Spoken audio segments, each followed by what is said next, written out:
Jatend Uhuru Kenyatta osebet ka keto mahino e chenro mag gedo kaka yo mar nyayo dongruok. Nderni, reru, dhowedhe mag nam kod chwalo teko mag sitima ne oganda en moko kuom chenro ma osemiyo omenda mang'eny mogik chakore bajet mare mokwongo mar siling trilion 1 gi bilion 300 e iko omenda mar 2013-2014. Okang' ma jatend piny Kenya no pod pako. The naysayers have said that we should not invest so heavily in infrastructure because people do not eat roads, they do not eat bridges.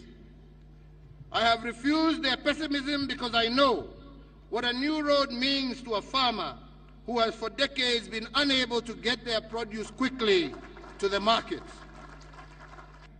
Truth be said, we have built more roads in 9 years than what all previous administrations combined, including the British, built in 123 years. Wapende wasipende, hiyo ndio ukweli wa mambo.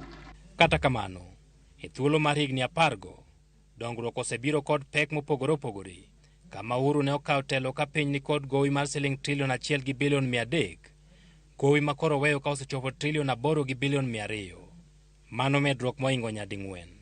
Gope ma Kenya chulo higa ka higa bende osemedore kod atamalo 300, ka opim kod siling bilion 331 mane chulo kane Uhuru Kenyatta kawo telo.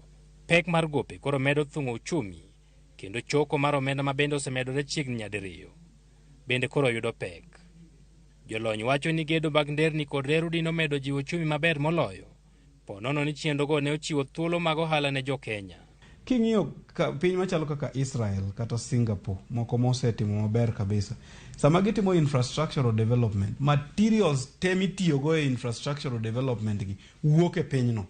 Kaka sani kane wagero SGR, kade simiti tem watiyogo ne wuok Kenya ka, East African Portlands ne ok nyal podho. Rai cement onigo beni gi expand. Sama gi expand cha, gidhi ndiko nyithindo mang'eny. Mane kaka wa create job opportunities. Sama gi expand cha, gidhi kawo loan e banks wagi. Sama loans itimo mang'eny e bank kata bank bende koji. Koro matini nitie gimiluongo ni backward linkages, kadhi mbele to gi kadhi chien. E higni 5 mogik mar tende, Uhuru ne oyango chenro machuok mar nyayo dongruok, mane idendo ni Big Four agenda. Medo chiemo, nyayo kembe maloso mwandu, keto yot e yudo thieth, kod gero ute ma nengogi yot, en gigo mane Uhuru ochako bang' higa mar 2018. Moko kuom chenrogo osegoyo okang', kata bed ni moko kaka chiemo pod nengogi idho kendo medo pek mar ngima, makoro sani chando oganda kaluwore kod kwan ma piny owacho golo.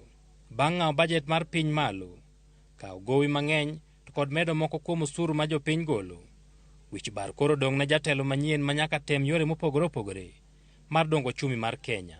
Jolony bende wacho ni moko kuom okenge ma jotelo manyien koro dongo ok gin mayot, kaka duoko bajet chien kata ng'ado kwan mag jotije mag piny owacho kaluwore kod osara mathoth ma piny owacho chulo sani.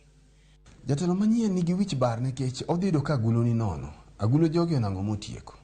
Odhi yudo ka guch Kenya jogi onang'o motieko. Machuno ni odhi chako gi chwero deyo. Samo chako gi chwero deyo ni, ting'e ni gik ma onego beni dhi mbele, dhi chuno mondo mi odhi mbele.